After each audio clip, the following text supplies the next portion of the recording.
sont dans une phase de fidélisation des forces. Et donc la reconversion est un élément important de l'attractivité de la carrière militaire. Notre autre enjeu, c'est évidemment de s'adapter à l'évolution du marché du travail. Les métiers changent, les modes de recrutement changent, les perspectives professionnelles changent. Et donc nous sommes là pour armer les militaires dans leur seconde carrière. Défense Mobilité, c'est le dispositif prévu par le ministère des Armées, financé par la représentation nationale, pour aider les militaires à concevoir et mettre en œuvre leurs projets de transition professionnelle à l'issue de leur engagement. Ce militaire qui va basculer dans le monde civil, son enjeu à lui, c'est de faire en sorte qu'il se fonde au mieux dans ce milieu civil. Il ne doit pas imaginer qu'il va y arriver seul.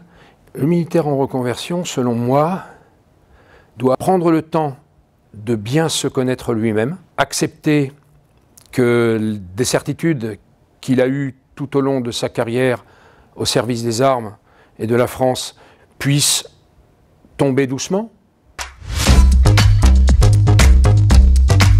L'appréhension de la reconversion des militaires à travers de la recherche est essentiellement et éminemment pluridisciplinaire. Il concerne aussi bien la psychologie, la sociologie, l'ethnologie, l'anthropologie. Ce qui est important, c'est, selon moi, de conserver l'humain au cœur de cette gestion.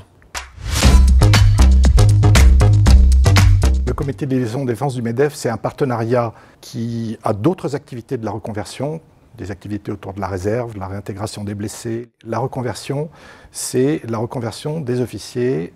Le groupe de travail s'appelle Reconversion et Acculturation, c'est-à-dire qu'on veut donner aux officiers de l'armée française une meilleure compréhension du monde de l'entreprise et en termes d'activité. On organise un certain nombre d'actions comme par exemple mentoring d'officiers qui veulent devenir entrepreneurs. Nous organisons des événements au sein du MEDEF, donc la journée annuelle de la reconversion. On organise des matinales à thème. On amène ce que l'on a, des chefs d'entreprise, des réseaux, des experts. Fondamentalement, les militaires, de manière générale, ils ont deux qualités immenses. D'abord, il y a des savoir-être, hein, la confiance, remplir la mission, la loyauté, le feedback. Il y a de l'expertise, et ça, dans tout le spectre des militaires, cette expertise, on la retrouve, le management des hommes. Et ensuite, il y a des expertises particulières qui sont liées à leur savoir-faire. Effectivement, un pilote de chasse, un commando marine, ça ne va pas être les mêmes choses.